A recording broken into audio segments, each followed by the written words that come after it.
네, 여러분, 이제 정책 기획 단계에 대해서 알아보도록 하겠습니다. 정책 기획 단계는 금융 정책인 만큼 금융위원회 및 금융감독원이 주로 이제 하고 있습니다. 근데 금융 정책이 입법이 되면 사실 다른 많은 영역에도 영향을 미치죠. 가령 중소벤처기업부의 소상공인들 지원이라든지 중소기업 지원에도 영향이 갈 수 있고, 그리고 국세청에도 당연히 영향이 갈 수밖에 없습니다. 수출이라면 또 산업통상자원부나 아니면 기획재정부 등과도 관련이 될 수도 있겠죠. 기획재정부는 외환을 담당하고 있으니까. 지금 재정공적으로 바뀐 것 같은데, 여튼 이런 것들이 영향이 갑니다. 그래서 다른 소관부처와도 공조가 반드시 필요합니다. 먼저 국책연구기관 등 연구기관을 좀 살펴보면, 그 용역 발주 및 정책 도입에 따른 파급 효과가 예상이 됩니다. 물론 국책연구기관에는 이게 한국금융연구원과 자본시장연구원 국책연구기관은 제가 알기로는 아닌데 사실상의 그 국책연구기관이고, 이제 대표적인 국책연구기관은 한국법제연구원이나 아니면 그 KDI, 뭐 이런 것들이 가장 대표적인 국책 연구 기관에 해당합니다.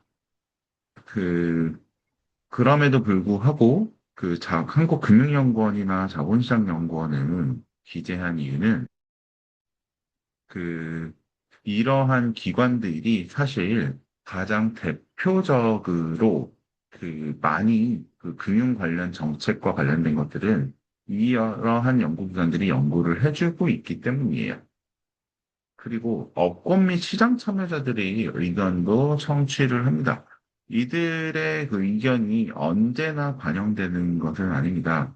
그리고 업권이랑 시장 참여자들이 이야기를 들으면 어차피 뭐 우리가 얘기해봤자 하나도 안 듣고 자기들 마음대로 한다.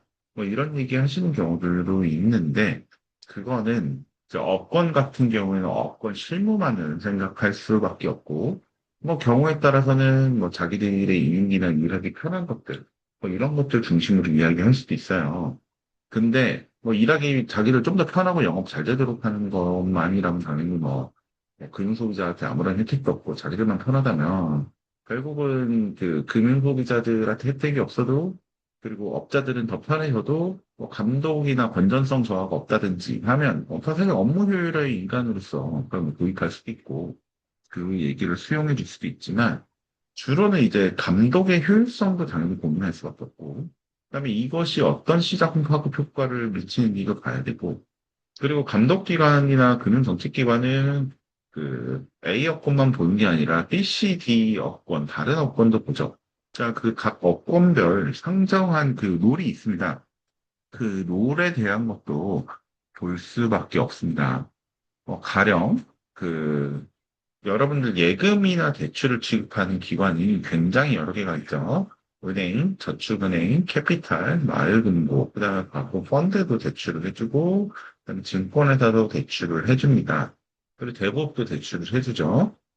이렇게 다양한 업권들이 존재를 하는데, 근데 이러한 경우에 그러면 이 여건들에 대해서 어떻게 볼 것이냐 뭐 이런 것들이 문제가 될 수밖에 없는데 가령 은행 같은 경우에는 어떻게 보면 저금리 대출이 가능해요. 그럼 예금도 당연히 저금리를 줄 수밖에 없겠죠.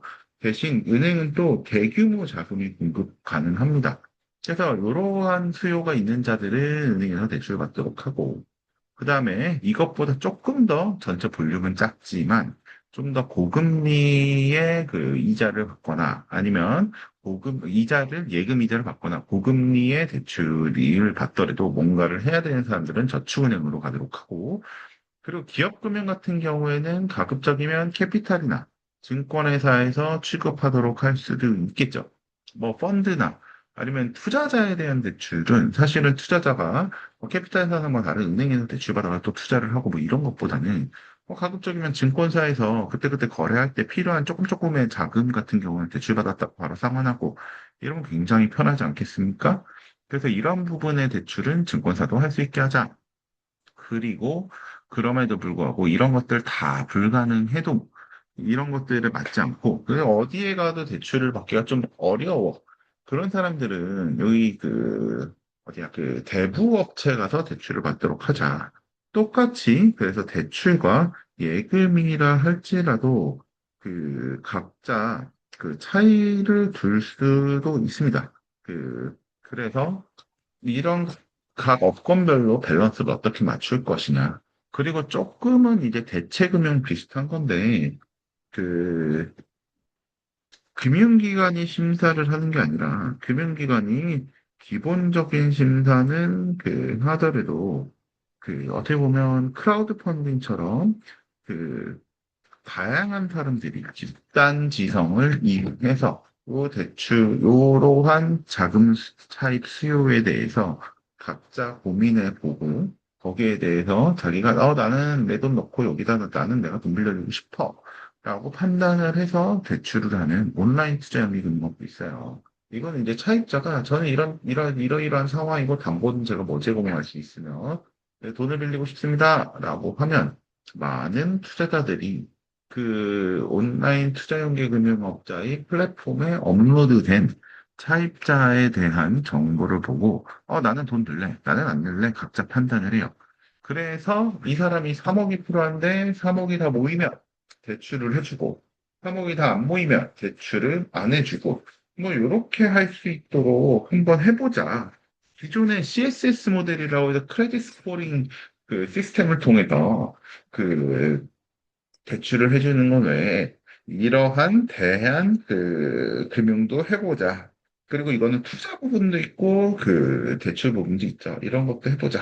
라고 하면 각각 업권들이 어떻게 대출을 다루고 이런 것들은 누가 하도록 하며 이렇게 육성 정책에 대해서 좀 나름 생각하는 게 있죠. 우리가 아마 여러분들은 알 수도 있고 아닐 수도 있지만 각 자녀들이 있으면 얘는 뭘 축구를 좋아하니까 축구를 좀 취미로 하고, 그다음에 활발하니까 이 친구는 뭐, 활발하니까 해외나 뭐 이런 것들도 좋아하고, 그럼 뭐 무역 같은 것을 전공하도록 하자. 이 친구는 뭔가 만드는 거, 혼자서 꼬물꼬물 연구하는 걸 좋아해.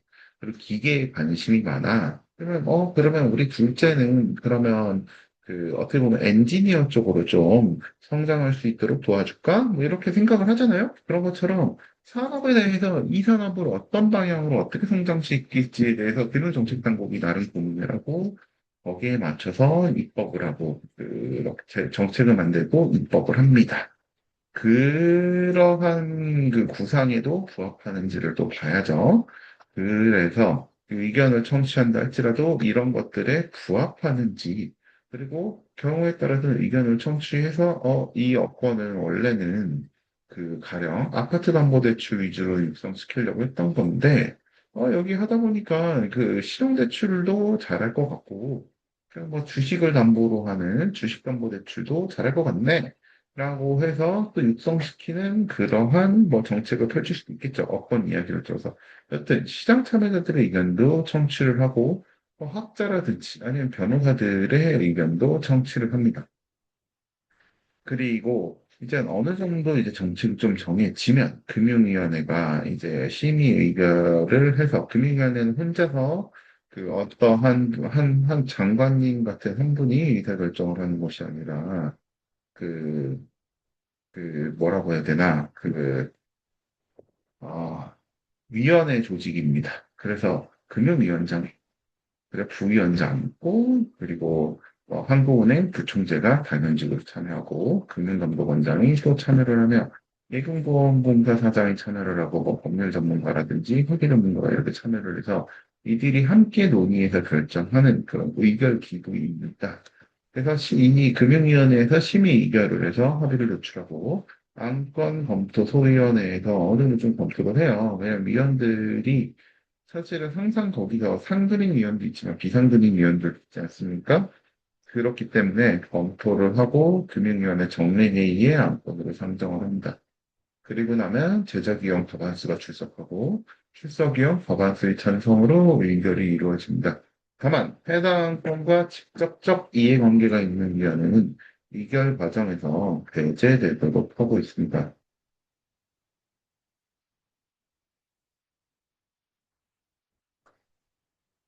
정부 입법 절차에 대해서 좀 알아보겠습니다. 먼저 정책이 만들어지면 입법 계획을 수립을 합니다. 그래서 법안 제출을 어떤 시기에 집중적으로 법안이 들어오면 사실 제대로 된 심의나 심사가 이루어지기 어렵잖아요. 법안 제출에 특정 시기 집중 방지라든지 아니면 법 체계 정합성 유지를 위해서 그 언제 어떻게 입법할지 좀 입법 계획을 좀 수립을 하고 합니다. 그래서 해당 연도에 입법 수요를 좀 보고 추진 일정이라든지 아니면 예상 문제점 등을 담아서 입법 계획을 제출하고 그다음에 주무기관에 법제처죠. 부처간 상충 조정 후에 국무회의에 보고를 합니다. 다만 통상적으로는 그렇게 돼요. 그 입법 예고를 해당 주무부처가 합니다. 입법 예고를 하면 40일 동안 이렇게 게시하면 뒤에 규제개혁위원회라든지 아니면 부패방지위원회 뭐 이런 데서도 보기도 해요. 부패방지위원회는 이제 공무원이 재량이 너무 기준 없이 클 경우에는 해당 법안을 가지고서 좀 부패가 발생할 수도 있다라고 봐서 부패방지위원회에서 뭐랄까, 법안에 대해서 어느 정도 수정 의견을 좀 제시를 하는 경우가 많습니다. 네.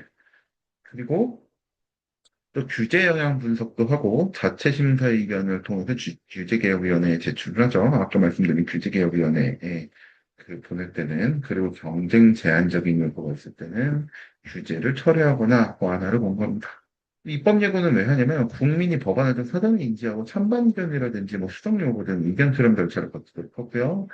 법제처 심사는 상위법이나 타 법률과의 모순 충돌 등을 이제 조율하기 위한 법률 용어 및 체계성의 명확성도 심사를 하고 그런 것들이 다 끝나면 국무회의에 상정을 한다. 그래서 이런 절차들을 여러 조직들이 이렇게 거치기 때문에 의원 입법안보다 보통 정부 입법안이 퀄리티가 좀 더 좋기는 해요. 다만 정부 입법안의 단점은 너무 실무 중심적이어서 어떤 변화라든지 아니면 정부가 스스로 일하는데 조금 편하게 하려는 경우가 많아서 그러려면 정부 입장에서는 뭐 공무원들 입장에서는 그분들이 굉장히 폐쇄적이고 일을 하기 싫어해서 그런 게 아니라 저희가 지금까지 알아오던 제도가 있잖아요.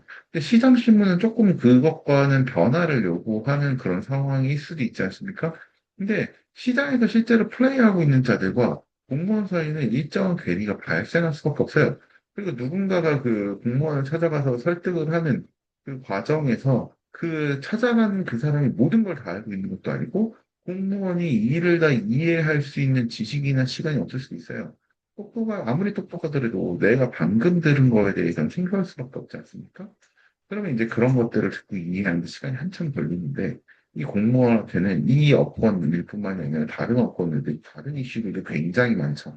그럼 내가 왜 이거를 해야 되는지 또는 뭐 이거를 하다가 다른 더 급하고 중요하거나 그런 것들을 치우다 보면 이것들을 제대로 반영을 못할 수도 있습니다. 그리고 사실 도전적인 과제는 하기 힘들죠. 이거 누가 했어? 라고 금융위원회가 입법했는데요. 금융위원회 누구야? 무슨 과정이야? 그 과정은 왜 그랬어? 라고 해서 자기가 또 책임지게 되니까 굉장히 부담스럽죠. 특히나 정부는 내가 입법을 할 경우에는 내가 그것을 집행해야 되니까 가령 국회가 입법한 거 내가 집행하는 거면 나는 이래 해서 이런 문제점 때문에 조금 이거는 조정을 요청했습니다라고 핑계를 대놓고 되진 않지만 나름 그런 얘기도 할 수가 있고 정당화의 여지도 있는데 자기가 입법했는데 그게 뭐 제도가 활성 안 된다는 자기가 제도에 문제가 있으면 사실은 비난을 피해가기가 좀 어렵죠. 그러한 이유 때문에 정부 입법은 굉장히 보수적이고 현실에 좀 맞춰서 이루어질 유인이 존재합니다. 모든 입법이 그렇다는 건 아니에요. 정부가 혁신과 개혁을 위해서 굉장히 빠르고 뭐라고 어떻게 보면 과감한 정책을 펼칠 때도 있지만 그렇게 되기 좀 어려운 경우들이 상당히 많다라는 그래서 의원 입법이 사실은 삼권분립 기본이기도 하고 의원 입법이 사실은 필요한 이유입니다. 어떻게 보면 다 정부 입법하면 되지 않아? 라고 하는데 그게 아니에요. 의원 입법이 삼권분립 체계에서 중심이고 실은 의원들이 충분한 자원과 심사숙고해서 퀄리티 있는 법안을 내놓는 게 좋긴 합니다. 이제 정부 입법에 비해서 의원 입법하는 절차가 간소화돼 있는데 이건 왜 그러냐면 정부는 어떻게 보면 법안을 내놓기 전에 정부 내적으로 이러이러한 것들 다 봐. 라고 자기들이 법률이라든지 규정을 만들어 놓는 거고 의원 같은 경우는 그게 의원의 자기 권한이니까 훨씬 더 어떻게 보면 권한이니까 그 절차가 간소화돼 있는 거죠. 정부 입법 예외적인 사안이고.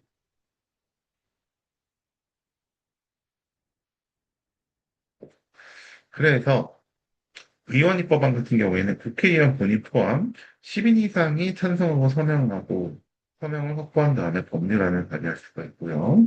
그리고 국가 예산이나 기금상 조치를 수반하는 법안을 발의할 때는 예상되는 재정 지출 순 증가액 등을 분석한 국회 예산정책처의 비용 추계서를 첨부를 해야 된다. 입법예고기간이 정부 입법에 비해서는 상당히 간소화되어 있는 그런 특징이 있습니다. 의원은 발의 전에 이슈를 발굴하고 초안을 작성하는데요. 이슈 발굴을 어떻게 하느냐라고 하면 아까 잠깐 말씀드렸죠. 사회적 이슈에 대한 민원이라든지 의원님 저희 산업 또는 저희 그 무역하는데 또는 저희 그 업무를 하는데 이러이러한 이슈가 있습니다. 그래서 이거는 좀 뭐 글로벌 경쟁력에 뒤처지니까 또는 이거는 금융소비자한테도 안 좋고 감독기관에도 안 좋고 저희가 일하는데도 굉장히 많은 리소스가 들어가서 산업적 비효율이 발생하니 이러이러한 것들 좀 수정해 주십시오라고 민원을 제기를 하고 의원이 검토를 좀 해봐요. 민원과 뭐 정책 요구를 하고 거기에 따라서 법안을 발의 작업을 착수를 합니다. 물론 그리고 이렇게 발의 작업을 착수를 하고, 그리고 이것을 들고 온 사람들의 의견이 뿐만이 아니라, 다른 사람들의 의견도 좀 들어볼 필요는 있잖아요. 그래서 간담회나 정책 세미나 등에서 업권이나 학계 의견을 수렴을 하고, 의원실 내부나 아니면 외부 전문가들의 자문도 듣죠. 왜냐면 뭐 정책 세미나나 간담회에서 듣는 것도 있지만, 그 어떤 전문가가 와서 책상에 딱 앉아가지고 둘이서 몇 시간 동안 이제 조문안을 보면서 한 땀 한 땀 둘이 논의를 할 필요도 있잖아요. 그래서 이런 전문가의 자문을 받기도 하고 아니면 뭐 이 부분은 다른 법률과 충돌되는지 아닌지 좀 검토해 주십시오. 라고 변호사님한테 보낼 수도 있고 아니면 이러한 법이 입법됐을 때 그 경제적 효과에 대해서 한번 분석을 해 주십시오라고 경제학자분들한테 그런 거를 또 요청할 수도 있겠죠. 그래서 이런 전문가 자문을 받아서 법안 초안을 좀 작성을 합니다. 그다음에 이제 법안의 필요성을 다른 의원실에 이제 설득을 해서 공동 발의하는 의원들을 확보하고서 발의를 합니다. 근데 이 과정 중에서 사실 우리가 가끔씩 청탁입법이나 로비입법 얘기가 나오기도 하잖아요. 그런 것들은 어떻게 생기냐면 의원들이 이렇게 아젠다를 이제 발굴을 해가지고 입법을 하려고 하는데 그런데 이제 그런 거죠. 어떻게 보면 그 정책을 뭐지 이런 법안이 필요합니다라고 할 때 이러이러한 정책이 필요합니다라고 추상적으로 정리해서 내는 것도 있지만 두 번째 문제는 그렇잖아요. 그럼 거기에 공감을 하고 조문을 어떻게 써야 이러한 그 정책 수요에 부합하는 법률안이 나오느냐. 이게 또 중요하지 않습니까? 그러면 그것을 만들어낼 때 가장 좋은 방법은 사실 그거예요. 조문을 써가는 거예요. 조문을 써가는 거고, 그리고 의원들 입장에서는 그런 거죠. 그 법률을 만들 때 똑같은 내용인데, A 법률에서는 뭐, 갑이라는 스타일로 문장을 써내고, 똑같은 내용인데 이게 저축은행 대출이냐 아니면 은행 대출이냐만 차이가 있는데 B 법안에서는 가령 을이라는 형태로 조문을 쓰면 두 개 조문이 다르면 그 해석도 달라질 수가 있잖아요. 다른 건 다 똑같이 하고 단지 업권만 은행과 저축은행이 달라. 그러면 조문을 똑같이 쓰고 은행이냐 저축은행이냐 이 주어만 바꾸는 게 사실은 좋지 않겠습니까? 그래서 보통은 이제 다른 참조 조문 같은 것도 옆에 참조 조문 비기표도 붙여넣어서 이제 작성해 드리고, 그리고 뭐 달라지는 부분이 있다면, 이 달라지는 부분은 왜 달라지는지, 그다음에 수많은 기존 입법례 중에서 왜 이것을 참조 조문으로 선택했는지, 그리고 하나의 법률에 참조 조문이 있는 것보다는 여러 법률에 참조 조문이 있는 게 좋겠죠. 또는 제도적으로 비슷한 제도가 있으면 좋겠죠. 근데 비슷한 제도지만 이 부분은 이 법안에서는 좀 달라. 왜 달라지는지. 뭐 이런 것들 또는 법 이론적으로 문제가 있는 점인지 이런 것들을 검토한 자료들도 필요하지 않습니까? 이런 검토 자료들과 그이유나 검토 자료들과 그다음에 조문안을 함께 들고 가는 게 좋습니다. 그러면 설득력이 높고 그 의원실 입장에서도 이 법안이 왜 필요한지 직관적으로 납득할 수 있으며 발의도 굉장히 쉽겠죠. 그런데 이제 청탁입법 얘기가 나오는 거는 이렇게 이제 누군가가 들고 오면 이 사람 거 그대로 받는 게 아니라 의원실 나름대로 또 자기들 생각이 있지 않겠습니까? 그 생각에 따라서 이제 다른 사람들 의견도 들어보고 그 의견이 맞는지 이 의견이 맞는지 맞다면 지금 현재 조문의 표현이 최선인지 지금 우리는 A라는 법안을 참조 조문으로 해서 조금 바꿔서 만들었는데 B라는 조문을 차라리 따오는 게 낫지는 않은지 그다음에 특정 뭐 A라는 업권에서는 이게 좋아. 근데 B라는 업권과의 경기가 흐려진다든지 그럼 흐려지는 게 또 나쁘지는 않을 수도 있어요. 경쟁이 되면서 오히려 각자의 장점을 발휘하는 시너지가 날 수도 있겠죠. 그런데 그게 이제 시너지가 날 수도 있지만 업권 혼동에 따라서 규제 차익으로 발생해서 특정 업권만 데미지를 계속 입는데 전반적으로는 겹치는 이야기에서는 가령 B 업권이 데미지를 입어. 그리고 A 여건이 좋아져.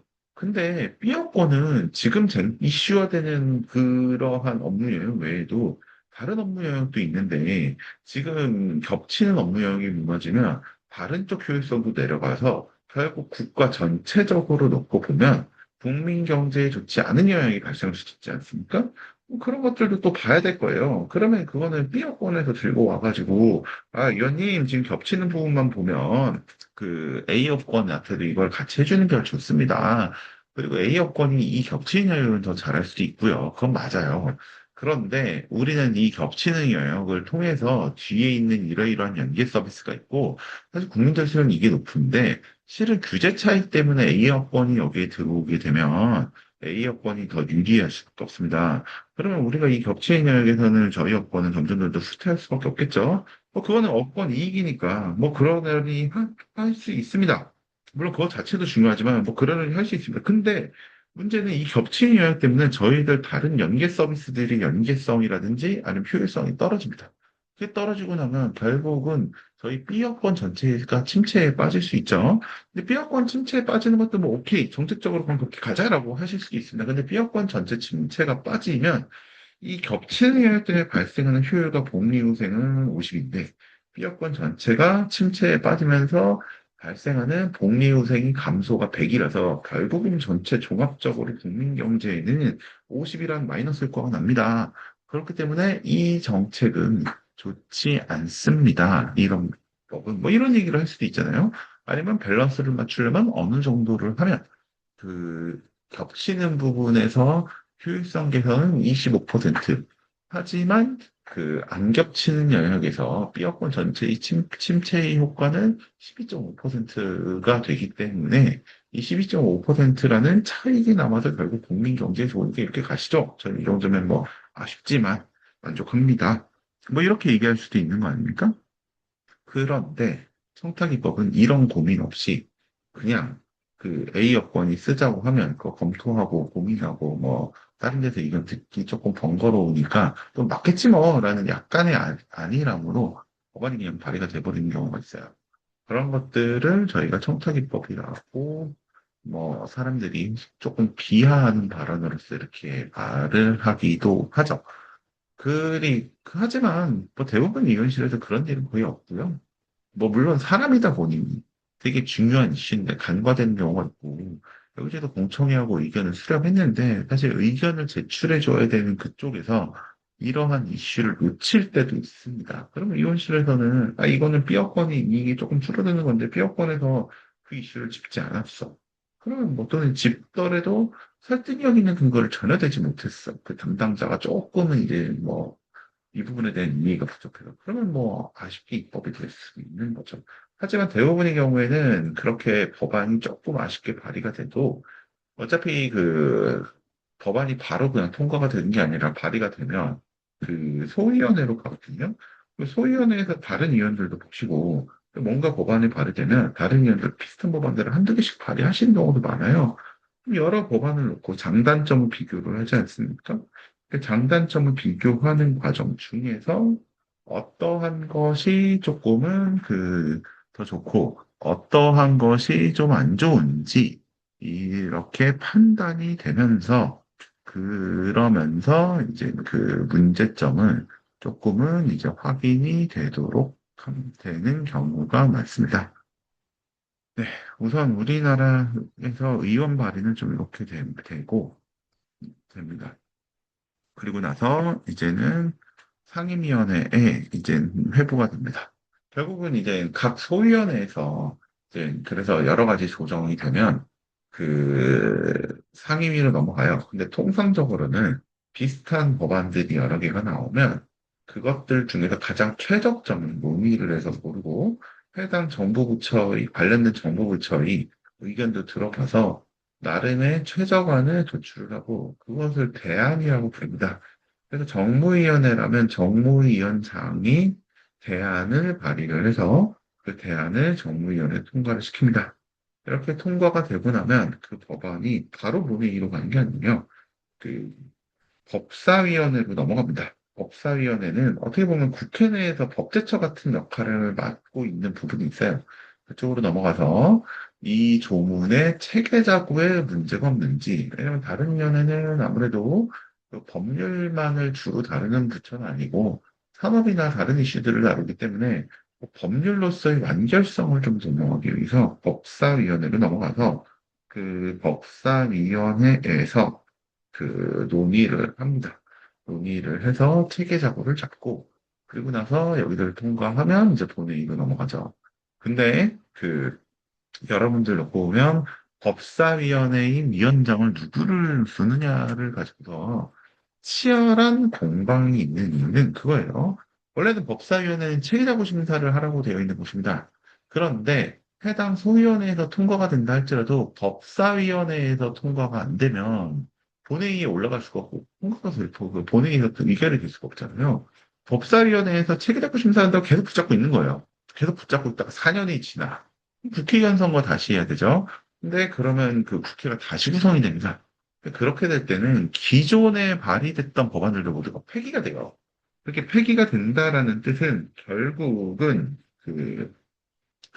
폐기가 되면 법사위원회에서 기존에 소위원회에서 통과된 법이지만 법사위원회에서 멈춰가지고서 통과가 안 되거든요. 그러면 본회의도 갈 수 없고 의결이 안 되니까 법사위원장이 굉장히 중요합니다.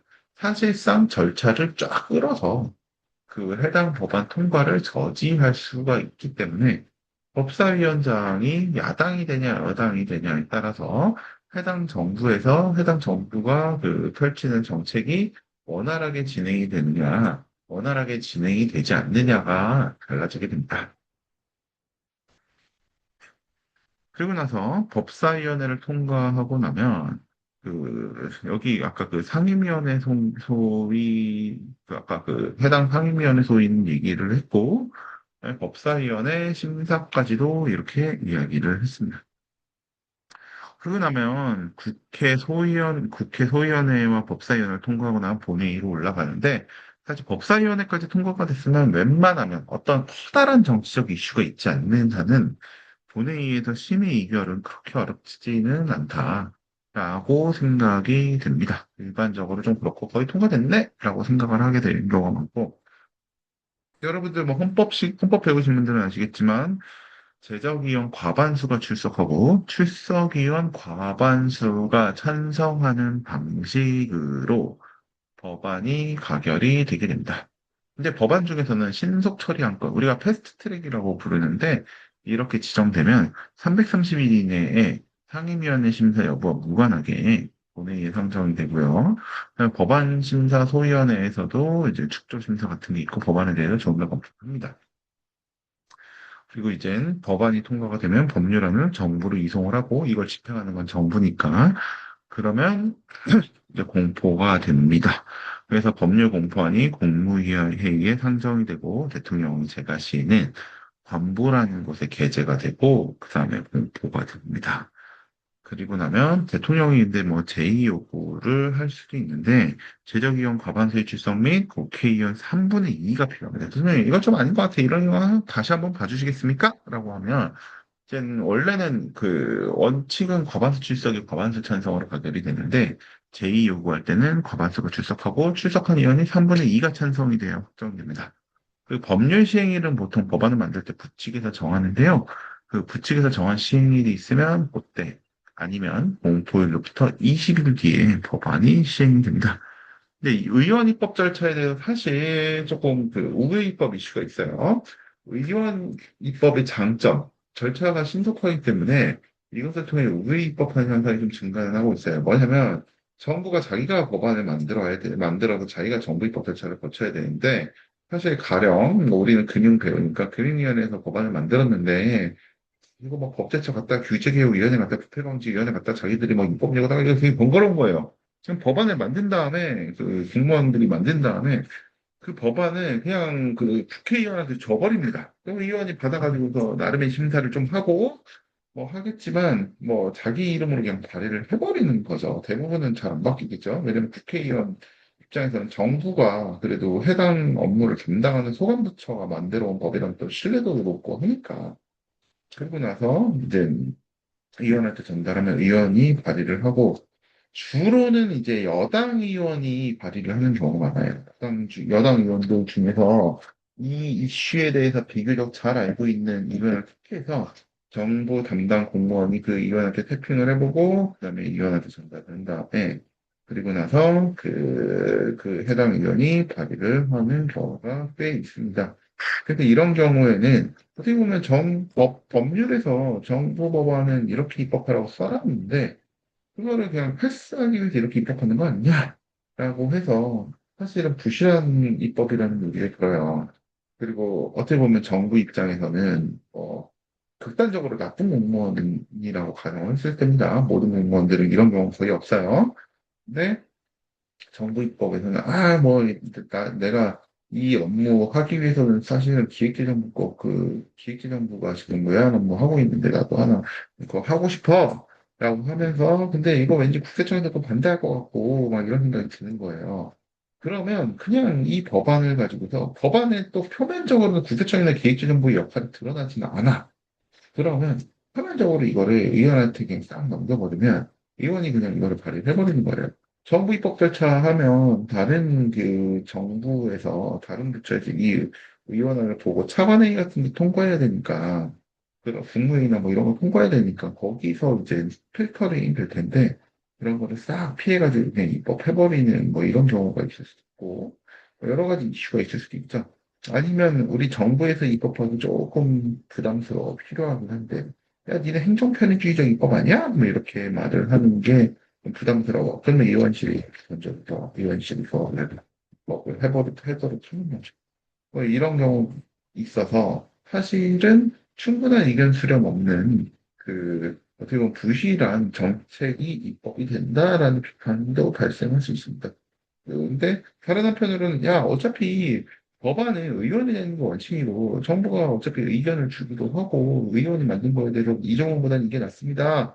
이런 의견 주기도 하는데 뭐가 문제냐? 그 법안을 만들어서 어떻게 보면 다른 그 정책 수요를 알리는 수많은 기관들처럼 정부도 똑같이 의원한테 정책 수요를 알려서 거기에 따라서 의원도 공감을 해서 발의를 하는 건데 이게 뭐가 문제냐? 뭐 이렇게 보기도 하죠. 근데 이거는 양자가 좀 의견이 좀 대립이 됩니다. 어쨌든 오늘 이렇게 해서 금융정책이 수립을 어떻게 하고 입법을 어떻게 하는지에 대해서도 배워봤습니다. 여러분 즐거운 방학 되시기 바랍니다. 감사합니다.